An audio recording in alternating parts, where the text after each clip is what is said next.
You didn't ask for the dream, it asked for you. Not in a thunderclap, not with a spotlight, but in quiet, ordinary moments. A vision that stirred something deeper, a thought that lingered when the noise faded, a silent knowing that life could be more than just survival. And maybe you tried to ignore it. Life got loud, responsibilities piled up, reality kept telling you to grow up, settle down, play safe. But the dream never stopped knocking, even when you silenced it. Even when you called it unrealistic, even when you called yourself unqualified. That's because the dream wasn't meant to impress others. It wasn't meant to look perfect on paper. It was meant to wake you up from the version of life you've been tolerating, from the sleepwalking through days that all feel the same, from the lie that you're too late or not enough. You were not made for small stories. You were made to rise, to become, to build, to breathe life into something that outlives you. This isn't about wishing. This is about remembering. The dream is still waiting, and it still believes in you. Wake up, not just to your morning, but to your purpose. If your dream doesn't scare you a little, it's probably not big enough. Most people don't quit on their dreams because they're lazy. They quit because they're scared. And deep down, they're scared not of failing, but of being wrong about themselves. Scared that the big dream they carry is foolish. Scared that they don't have what it takes. Scared that others will laugh. Or worse, that no one will care at all.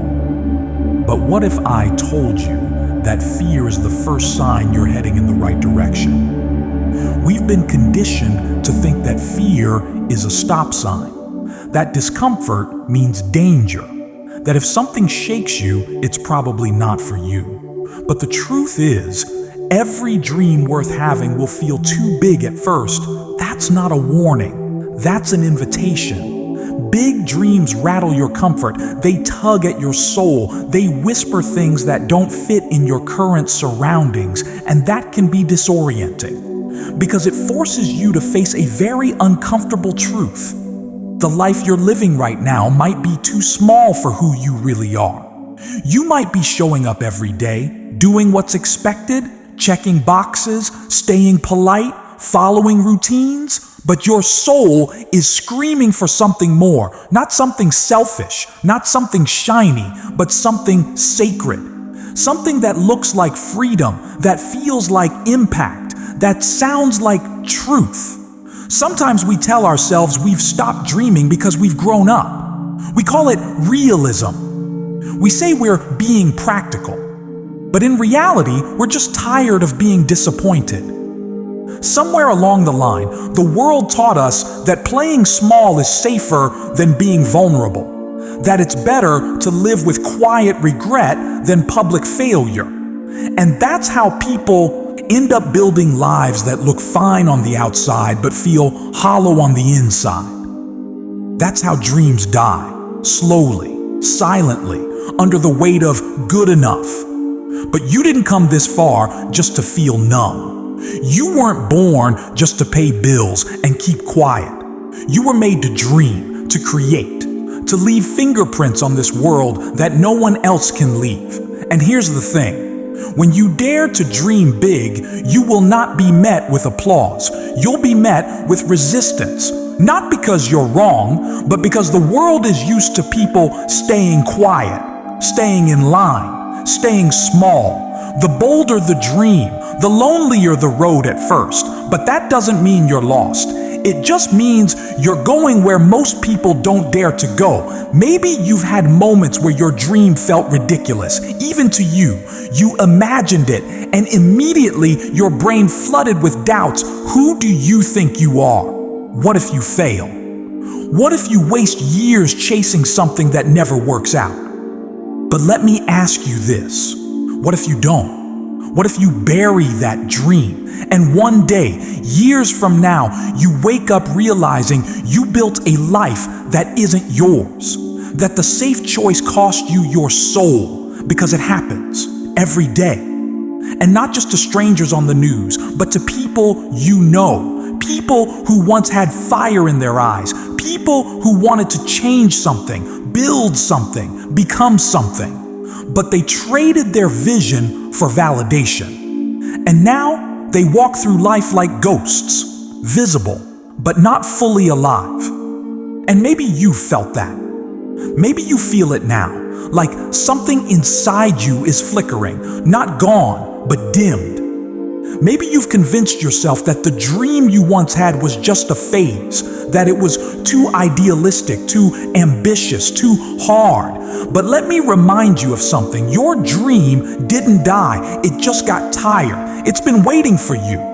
Not the perfect version of you, not the ready version of you, just you as you are right now, willing to listen again. Because dreams don't require you to be fearless. They just require you to be willing to move forward even when your hands shake, willing to show up even when you're uncertain, willing to believe, if only for one more day, that your life can still mean something bigger than surviving. You see, fear will always come with dreaming. It's part of the package, but it's not the enemy. The real danger isn't fear, it's settling, it's shrinking, it's deciding quietly and slowly that this is the most life you'll ever get to live, and that you should just be grateful and not ask for more. But what if more isn't selfish? What if more is faithful? What if dreaming bigger isn't about ego, but about impact? When we let go of the dream, we don't just lose potential, we lose direction. We start drifting. We become reactive instead of creative, passive instead of passionate. We lose that spark in our eyes, that courage in our spine. But all it takes is a shift, a single moment of honesty, a deep breath, and a whisper. I still want it.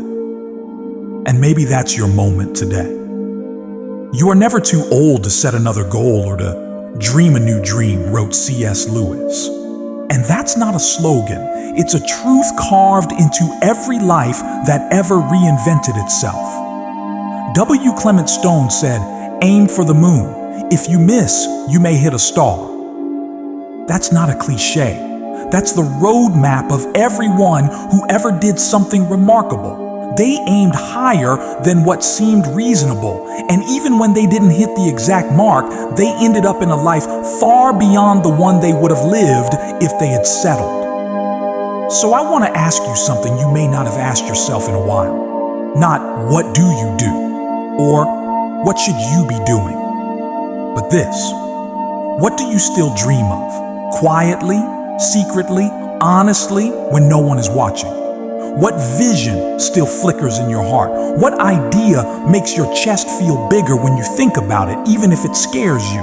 Because that, right there, is where your real life begins again. Not in the safety of what's familiar, but in the stretch of what's possible. You don't have to know how. You just have to start listening. Start remembering. Start honoring the part of you that still believes in beautiful, impossible things. You are not too late. You are not too far gone. You are not too behind. You are on the edge of something extraordinary, not because of where you've been, but because of what you still dare to imagine. So if your dream feels too big, too far, too scary, good. That means it's alive. That means it matters. That means it's yours. Don't wait for the world to approve it. Don't wait for the perfect timing. Don't wait until you feel worthy. The truth is, your dream doesn't need permission. It just needs you to come back to it. To remember who you were before the world told you who to be. To wake up, not just to the day, but to the purpose you were born for. And that purpose, it starts when you choose to dream again. The world makes room for the brave. Dreaming is a beginning, but bravery is the bridge. At some point, the dream stops being an idea and starts demanding action. That's where most people quietly turn around. Not because the dream stopped mattering, but because stepping into it felt too exposed, too uncertain, too lonely. But here's something you don't hear often enough. The world doesn't move for the comfortable. It moves for the courageous. The people we admire, whether artists, entrepreneurs, healers, leaders, they didn't get where they are because they were the most prepared. They got there because they dared to begin while still afraid. They took a step when others stayed still. They made space for possibility, and the world eventually responded. And make no mistake, the world does respond. It might not roll out a red carpet. It might test your will. But little by little, it begins to open to the ones who refuse to shrink. The hard truth is that most people spend more time rehearsing what could go wrong than imagining what might go beautifully right. We think of failure like it's a final stamp. But sometimes, the very thing we fear most, rejection, detours, setbacks, are the exact things that carve out resilience, originality, and depth. Think about that for a moment. What if the obstacle isn't blocking the path? What if it is the path? No one who's ever changed their life or left a mark on this world did it without feeling ridiculous at some point, without doubting themselves, without wondering if they were making a giant mistake. But they moved anyway. And in that movement, something shifted. You've probably heard people say that life rewards action. But what it really rewards is aligned courage, the kind that doesn't just act blindly, but steps forward because something deep within says, I was not made to stay silent. I want to take you to a train station in Milan, Italy. Not the famous kind, just a commuter line. It was a cold Tuesday morning, still early enough that most of the platforms were quiet. A man in his mid-50s stood near the bench, clutching a thermos and a portfolio that had clearly seen better days. His name is Marco Bianchi. At first glance, you wouldn't guess anything remarkable about him. He wore the uniform of someone holding on, frayed blazer, scuffed shoes, a kind of quiet in his body language that spoke of disappointment endured. But what most people at that station didn't know is that Marco had just finished printing the 141st copy of his architecture portfolio, something he had done every week for 2 years. He wasn't fresh out of school. He wasn't riding on youthful optimism. He was 54, recently laid off after 29 years at a small design firm that went under during economic restructuring. Every Tuesday, Marco would take the early train to drop off a portfolio in person to a different studio, office, or firm. Not an email. Not a cold LinkedIn message. A real physical copy, tucked under his arm like a piece of his soul. He didn't have connections. He didn't speak English fluently. He wasn't trendy or digitally fluent in software suites most young designers had mastered. What he had was craft, vision, and a relentless belief that his story wasn't over. People around him, friends, even family, had told him gently to let it go, to retire, to accept reality. He nodded kindly and kept printing, kept showing up. You know what happened on the 142nd Tuesday? He was invited to a coffee by a junior partner at a firm who found his sketch of a community amphitheater impossibly human. Not flashy, not corporate, just real. Built for people. Built to last. That one meeting turned into a project. That project turned into a job. And today, Marco helps lead design projects focused on cultural spaces in underrepresented Italian communities. He's not famous. You won't find a TED Talk about him. But he is proof of something timeless. You don't need permission to keep going. You need conviction. You don't need to be chosen by someone else. You need to choose to show up when it would be easier to fade out. You don't need to go viral. You need to be consistent. You don't need to prove you're the best. You just need to keep becoming. And most of all, you need bravery. Not the Hollywood kind. The quiet, steady kind that whispers, "I'm still here, and I'm not done." That kind of bravery doesn't just move you forward, it moves things around you. Opportunities, people, conversations. Doors that stayed locked for years suddenly begin to creak open. Not because the door changed, but because you did. People sense that. When you stop playing small, when you stop apologizing for your presence, when you stop editing your dreams to make others comfortable, something shifts. Not just in your energy, but in your direction. You begin to walk differently, speak differently, carry yourself like someone who belongs. And slowly the world stops trying to box you in, because it sees you're not waiting anymore. One of the most powerful lines I've ever read came from Mary Ann Radmacher. She said, "Courage doesn't always roar. Sometimes courage is the quiet voice at the end of the day saying, 'I will try again tomorrow.'" That sentence lives in the marrow of every person who's dared to rebuild after loss, or dream again after rejection, or step forward when no one clapped.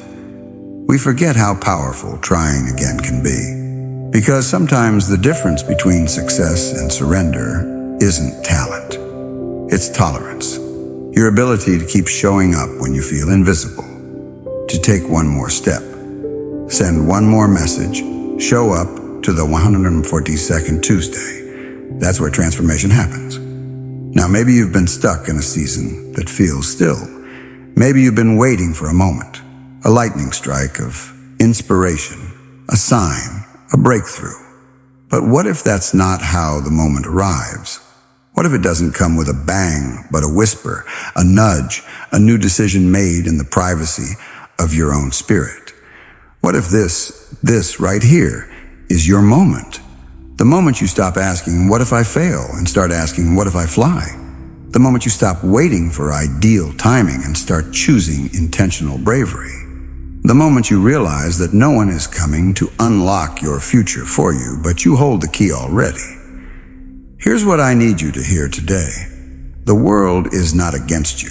It's just waiting for you to go first.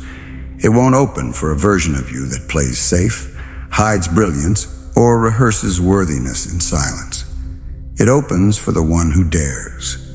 The one who writes the email even if it might not get read. The one who starts the project even if it's imperfect. The one who speaks the dream out loud even if their voice shakes. That doesn't mean you won't be afraid, but you move with the fear, not against it. And when you do, something sacred happens. The people who are meant to meet you on the road begin to appear, not always immediately, but eventually, because the path makes room for those who walk it. You're not required to know the outcome. You're only required to show up brave today and tomorrow and again. One of my favorite authors, Ijoma Umebinyuo, once wrote, "Start now. Start where you are. Start with fear. Start with pain. Start with doubt. Start with hand shaking. Start with voice trembling, but start." Let that sink in. You don't need to feel ready. You don't need to feel confident. You just need to begin. And every time you do, the world adjusts. Not always quickly, not always loudly, but consistently, quietly, faithfully. Because when you show up with courage, not the kind that demands attention, but the kind that honors the dream inside you, the world can't help but make room. Not because it owes you, but because you've earned it. Because you finally stopped hiding. And because you finally believed, maybe for the first time, that your life matters enough to take up space. So take it, write the first page, book the flight, make the call, start the side project, ask the question, share the idea, print the portfolio, do the thing that fear told you not to do. Because when you do, you'll feel something shift, not just in your circumstances, but in your identity. you'll begin to see yourself as someone who moves, who tries, who becomes. And that, more than any outcome, is the real victory. The dream isn't about proving your worth. It's about remembering it. And courage? Courage is how you come home to it. Dreams die without daily action. It's easy to be passionate in the beginning, in the rush of a new idea, in the first spark of inspiration. We feel alive. We scribble notes. We build Pinterest boards. We tell a few close friends, maybe even start a folder on our desktop called The Dream. We imagine how it will feel when it all comes true, how different life will look, how proud we'll be. But then the high fades. Life starts asking for our attention again. Bills come. Work deadlines stack up. Someone gets sick. The dream doesn't go away. It just gets quieter, edged out by urgency. And in that in-between place, where the dream is still alive, but barely breathing, we make one of the most important decisions of our lives, consciously or not. We either give it daily breath, or we slowly let it die. Most people don't kill their dreams by announcing, "I give up." They just stop showing up. One skipped a day turns into 2, then a week. Then it becomes a story we tell in the past tense. I once wanted to. I used to think back in the day, I dreamed of. But dreams are not loyal to intentions. They are loyal to discipline. You can want it more than anyone else. You can feel it deep in your bones, but if it doesn't find a home in your habits, it won't survive. Discipline is love in motion, and your dream, like any living thing, needs care. Not once a year, not on the weekend. Every single day. That doesn't mean you have to climb a mountain before breakfast. It doesn't mean you have to be the best or the fastest. But it does mean you need to take one step, today, and then again, tomorrow. Because while inspiration is a spark, it's consistency that builds the fire. When we talk about people who made it, we often look at the moment of arrival, the moment they got noticed, the viral post, the first big sale, the breakthrough call. But what we don't see, what doesn't make the highlight reel, is the 1,000 small steps that came before. The years of quiet effort, the early mornings, the rewrites, the rejections, the nights they doubted themselves but kept going anyway. Those are the moments that made them, and those moments are available to you too. Not someday, not once you're ready, today. In the smallest action you're willing to take. Sometimes people say, "I just need to get motivated again." But motivation isn't something you wait for. It's something you create by doing. And then doing again. Let me take you to Glasgow, Scotland. A rainy Tuesday in November. The streets were slick with cold drizzle, and the cafe windows were fogged up from the heat inside. At a small round table by the back wall sat a woman in her early 60s, hunched over a laptop with a chipped ceramic mug beside her. Her name is Iris Quinn. Retired nurse, widowed, a grandmother of 4. And on that particular Tuesday, she was writing the 379th entry in her unpublished book. Not a novel, not a memoir. A children's fantasy adventure about a mute boy who communicates with trees. She'd started it 2 years earlier, a few months after her husband passed away. Grief had left her paralyzed. She stopped playing piano. She barely spoke. But one day, her eldest granddaughter brought her a worn-out copy of The Lion, The Witch, and the Wardrobe, and said, "Gran, I wish you'd write stories like this." Something cracked open inside her. So she did. Not for money, not for fame, not because she had a publisher or a plan, but because her hands needed to create again, because something inside her needed to believe and wonder. At first, she wrote a paragraph a day, then a scene, then a chapter. She didn't wait until she felt confident. She didn't wait until the grief disappeared. She just opened the laptop each day, at the same table, with the same mug and the same soft playlist of cello music, and typed. And now, 379 entries later, she's nearly done. Her granddaughter is illustrating it. They're self-publishing it together this spring. Iris may never hit a bestseller list, but she's already written something far more powerful. Proof that dreams don't expire with age, and that showing up daily, even in pain, even in doubt, can resurrect joy. I tell you this because maybe you think it's too late. Maybe you've told yourself you missed your moment. Maybe you started something beautiful, but stopped when life got messy. Maybe the dream has sat in the corner gathering dust. And maybe you think that's the end, but it's not. The dream is still waiting, still willing, still able to live again, if you're willing to move. Don't wait for the mood. Don't wait for the right tools. Don't wait for clarity. Take action and watch how clarity follows. One of the most powerful lines I ever came across was nestled in a book called Atomic Habits by James Clear. He wrote, "You do not rise to the level of your goals. You fall to the level of your systems." Think about that. You don't become the person you want to be because you dream about it hard enough. You become them because of what you do when no one's watching. Your systems, your habits, your morning decisions, your commitment to show up, those are the real builders. That's the scaffolding of the life you say you want. And here's the hard truth that so few people admit. The dream gets heavy, even the good one, especially the good one. At some point, it will feel inconvenient. At some point, it won't feel magical. That doesn't mean you're on the wrong path. It just means you're finally deep enough in the process to need stamina more than spark. It's the difference between dating the idea of your dream and being married to the process of becoming.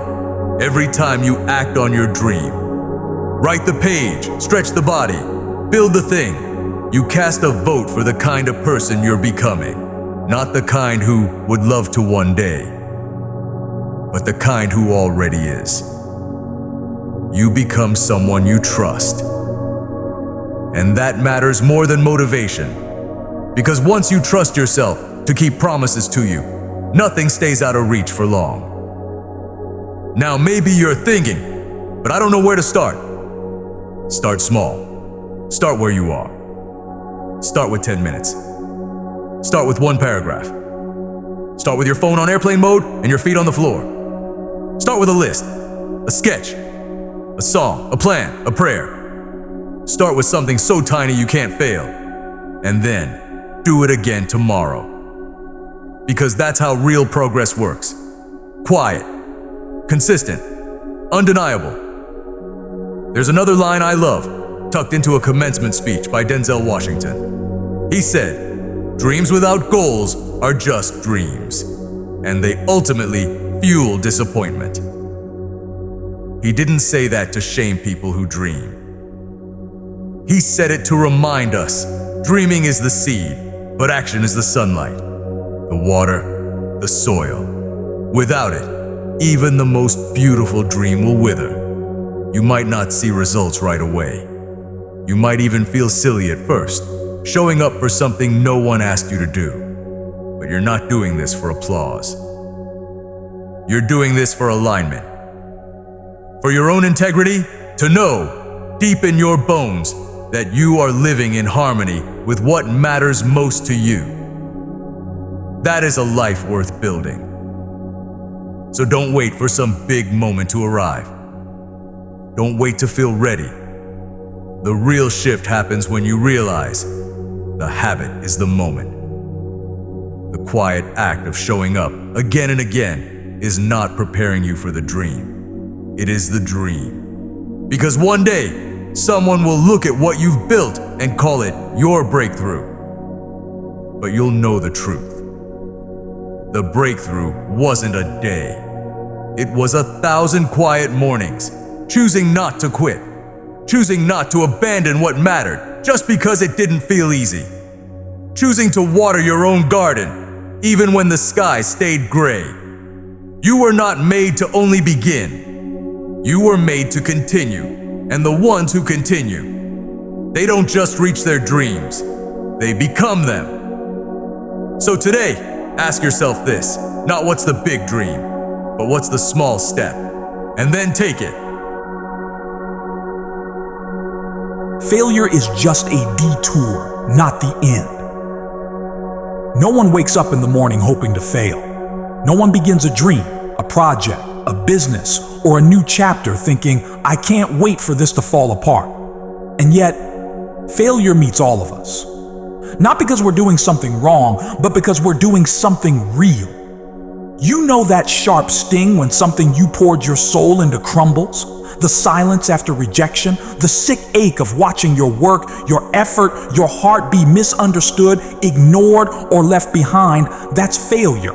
And it hurts. But here's the truth you need to hear today. Failure is not final. It's not the end of the road. It's just one unexpected bend in a journey that still belongs to you.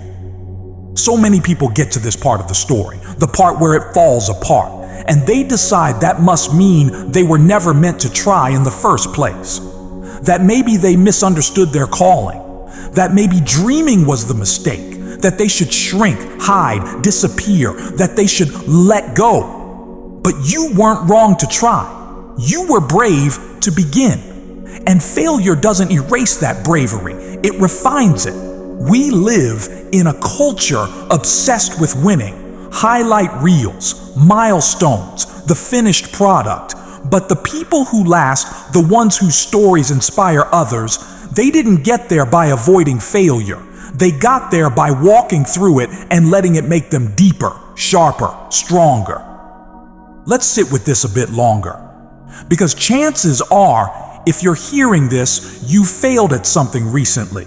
Maybe it was a launch that fell flat, a relationship that didn't work, a job you didn't get, an idea that didn't catch on. Maybe it's something smaller, something no one else even knows about, but to you, it mattered. And maybe, and just maybe, you've been quietly telling yourself that means you're not cut out for the thing you dreamed of. But failure doesn't mean you're unworthy. It means you're in motion. Because the only way to never fail is to never try. And a life without trying, that's not safety. That's suffocation. Real growth isn't about getting it right the first time. It's about staying in the process long enough to find out what's possible. I want to take you now to a quiet suburb just outside of Lyon, France. There's a woman who lives there named Elodie Marchand. If you met her today, you'd see a confident, calm presence, a marketing strategist who helps local artisans build online platforms. She's soft-spoken but clear, thoughtful in her language. To her clients, she's a gentle force of stability. But rewind just 6 years, and you'd find Elodie standing in front of a failing storefront with a handwritten "For Lease" sign in the window. That little boutique had been her dream. After years of working for others, she'd saved every spare euro to open her own handmade home goods shop, ceramics, woven blankets, candles poured by hand. She believed in it. She believed in the beauty of slow living. She poured everything into the store, her money, her creativity, her time. But in the end, it didn't work. A bad winter, poor location, marketing mistakes. Some of it she couldn't control. Some of it, she admits, she just didn't know better. She closed the shop 18 months after opening, broke, embarrassed, and heartbroken. For months, she didn't create anything. She stopped posting online, stopped talking about it. Her identity was so tied to the dream, she didn't know who she was without it. She couldn't imagine starting over, but something began to stir one spring evening. A friend reached out asking if Elodie could help her build a basic website for her jewelry line. Elodie hesitated, then said yes. Then another friend asked for help with storytelling in her product descriptions. Then someone else asked about email newsletters. Little by little, Elodie began to realize something profound. Her failure hadn't been wasted. All the tools she learned while running her shop, the branding, the design, the customer relationships, had become part of her. And now she could use them in a new way. Today, she doesn't run a store, but she mentors dozens of others who do. She helps creative people find their voice in the marketplace. And when they get discouraged, she tells them the truth. I failed, and I'm still here, so will you be. Failure didn't end her story. It redirected it. You see, sometimes the thing you thought was the dream was really just a doorway. It's easy to romanticize success and forget that every powerful story includes a moment of collapse, a chapter where nothing makes sense, where everything feels wasted, where you doubt the whole path. But if you stop reading there, you miss the miracle. Because the real magic often happens just after everything breaks. It's in that moment, when your pride is gone, when the plan fell through, when the applause stops, that you discover what you're really made of. That's where grit is born. That's where humility grows. That's where resilience takes root. You'll find yourself asking, do I still believe in this, even now? And if the answer is yes, even in the smallest whisper, then you are already rising again. Failure has a way of stripping you bare, of removing every performance layer, of leaving you face to face with the only question that really matters. Are you willing to continue becoming even when it costs you? Because it will cost you. But the cost of quitting, of never finding out what's on the other side of the fire, that cost is far greater. Let's talk about this quote. Not like a line from a poster, but like a truth that holds weight when you're sitting on the floor wondering what's next. From author Elizabeth Gilbert, she said, failure has a function. It asks you whether you really meant it. Read that again, slowly. Failure doesn't just bruise your ego, it challenges your commitment. It looks you in the eye and says, was this about the outcome, or was this about becoming someone who follows through? Because when you really mean it, when the dream is tied to your values, not just your vanity, you get up again. You revise, you reflect, you rebuild. Not out of denial, not to prove something, but because something in you is still alive, still burning, still hopeful, even when everything around you looks like loss. Now maybe you're hearing this and thinking, but I don't want to fail again. I barely survived the last time. That's real. That fear is valid. But so is this. You survived. You're still standing. You learned things others haven't. You saw how deep you could go, and you're still here. That means you're stronger than you thought, and you can move forward with wisdom you didn't have before. Failure doesn't set you back. It deepens your roots. If you let it, it teaches you to listen better, to ask better questions, to honor your limits, to discern what's essential and what's just noise. And if you allow it, failure will teach you how to dream differently. Not smaller, just more honestly, more intentionally, more courageously. Maybe what you thought was your destination was actually just your training ground. That's not failure. That's preparation. And here's the part I don't want you to miss. The people you admire have failed too. Every author you love has a drawer of rejected drafts. Every entrepreneur you follow has buried businesses no one knows about. Every artist, speaker, builder, dreamer you look up to, they all have chapters they don't put in the bio. Because the story is never just success, it's rising again and again and again. Thomas Edison once said, I have not failed. I've just found 10,000 ways that won't work. That kind of mindset isn't denial, it's devotion. It's deciding that your dream matters more than your fear of looking foolish. And maybe that's your next step. To look foolish for a moment so you can grow for a lifetime. To risk being misunderstood for a season so you can live aligned for years to come. To stop editing your dreams to fit inside other people's comfort zones. To say yes to rebuilding.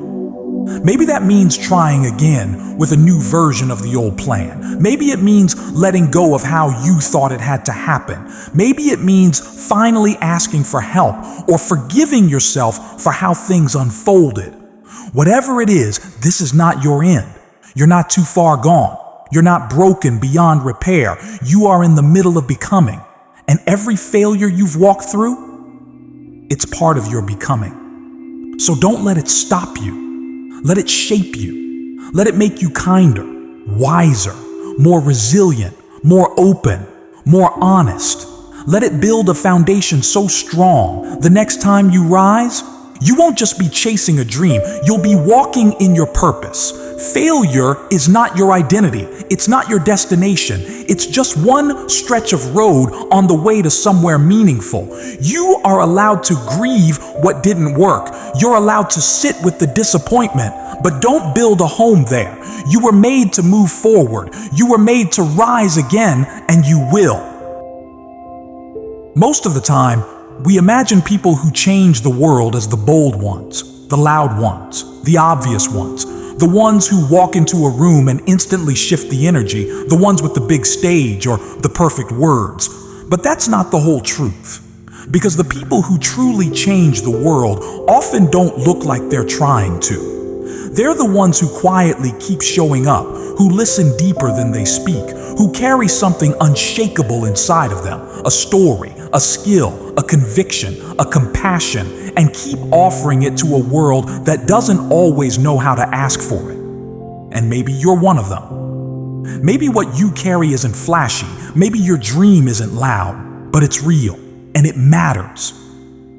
Because here's the thing we forget. Someone out there is already shaped by the weight you carry, even if you haven't seen it, even if you've never heard a thank you, even if you think you haven't done anything important yet. The truth is, your life carries a sound, a presence, a ripple. It echoes far beyond what you see. And in a world full of noise and imitation, your honesty might be the one thing that helps someone breathe again. Let me tell you about a boy named Luka. He lives in a quiet mountain town in Slovenia. Not the kind of place that makes international headlines, not the kind of person that chases them either. Luka doesn't talk much. He's the kind of kid who notices shadows before people do. The kind who gets distracted in the middle of a conversation, not because he's rude, but because a butterfly landed somewhere behind your shoulder and he couldn't help but look. He works part-time in a little gardening shop tucked between two alleys that most tourists miss. Spends the rest of his time in a greenhouse behind his grandmother's house. But it's not just a hobby, it's his world. He doesn't just grow plants, he studies them, sketches them, talks to them like old friends, writes little notes about their personalities, how they respond to sunlight, how they droop when no one talks to them for a few days. He started writing those notes on the backs of seed packets he prepared at the shop, not official labels, just personal thoughts in his own handwriting. One day, a woman from the Netherlands came in looking for something simple to bring home. Luka offered her a small envelope of alpine violets. She almost said no, until she flipped it over and read what he'd written. These violets made it through the hardest winter I've seen in years. I think they grew stronger because the cold pushed their roots deeper. I wonder if people are the same. She stood there for a long time. She didn't just buy the seeds. She took them home, wrote about Luka on her blog. Just a few paragraphs, nothing fancy. But people read it. People who had forgotten what it felt like to be moved by something. Quiet. Within weeks, Luka started receiving letters, some in English, some in broken Slovenian, people thanking him. Not for his plants, really, but for the way he saw the world, for reminding them that softness could be strength, that growth doesn't have to be loud to be real. He didn't build a brand, didn't go viral, but he became something even better, useful, meaningful, seen. And all he did was carry what he already had, gently, honestly, without apology. So let me say this to you, because maybe no one else has. What you carry may not look like much to you, but to someone else, it's exactly what they've been waiting for. That gift of yours, the way you listen, the way you build, the way you encourage, the way you create, the way you notice, the way you love. Don't underestimate that. The world doesn't need more noise. It needs more light. And not light that's loud. Not light that demands attention. It needs the kind of light that stays even when no one is clapping.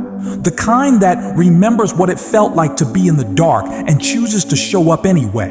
The world is held together by people who carry that kind of light. People who do the kind thing when no one's watching, who write the song even when no one is listening, who help others stand taller, not for applause, but because they've known what it's like to kneel in pain. People like Luka, people like you. And maybe you've been wondering whether what you have is enough, whether your voice still matters, whether your work has worth, whether the fire in you still deserves to burn. So let me tell you, gently but firmly, it does. You don't need a following to make an impact. You don't need a stage to matter. You don't need a title to carry truth. What you need is to keep going, to keep carrying what is yours, even when it's inconvenient, even when it's quiet, even when no one seems to notice, especially then. Because that's how the world starts to shift, not all at once, but heart by heart. Not with revolutions, but with choices. The choice to show up, the choice to give freely, the choice to begin again, the choice to believe that even if you're the only one who sees the dream right now, that's enough to start walking. It's easy to believe your dream is too small, that it's already been done, that someone else is better at it, that it doesn't matter if you let it fade. But here's what I've learned watching so many people walk through their dreams, their detours, and their doubts. The ones who make it aren't the loudest. They're the most faithful. The ones who carry impact aren't always the ones with the biggest plans. They're the ones who keep showing up with what's in their hands. And often, they're the ones who've walked through the deepest dark and decided not to come out empty-handed. I remember sitting on a park bench once, watching a father tie his child's shoe. Just a simple act, but he did it with such care, such focus. The child didn't even look down, just kept chatting about something silly, but the father, he was fully present, steady hands, quiet devotion, not because anyone was watching, just because it mattered. And in that small, ordinary moment, I realized something that stayed with me ever since.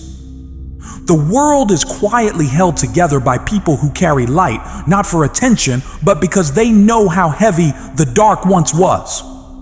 Let that be you. Let that be your offering. Not a performance, not a shout, just a presence. You don't need to change everything, but don't you dare believe that you change nothing, because someone, somewhere, will stand up tomorrow with more courage because you decided to keep going today. And that is no small thing. So as we close this journey, this call to dream bigger, I want to leave you with one final reminder. Your dream is not about proving anything. It's about becoming something. And becoming is messy. Becoming is slow, becoming is sacred, but it's also yours. And there is someone out there, someone you may never meet, who needs you to become, so they can too. Your wake-up call was never about noise, it was about you. If you've made it here, it means something inside you is stirring, a quiet echo, a warmth, a sense that maybe, just maybe, you're ready to live like your dream still has breath. Don't let that go. Don't talk yourself out of it again. Don't wait for someone to validate what you already know in your gut. Your life was made to mean something. Not just to your circle, not just to your career, but to the world, in the way only you can offer it. So go back to the draft, pick up the brush, return to the idea you shelved, text the person, create the page, open the door, start the thing. You don't need to be fully ready. You just need to be fully here, right now. This is your moment. This is your wake-up call, and not because it's dramatic, but because it's true. Because your future isn't waiting in some far-off land. It's already seated in the steps you're willing to take today.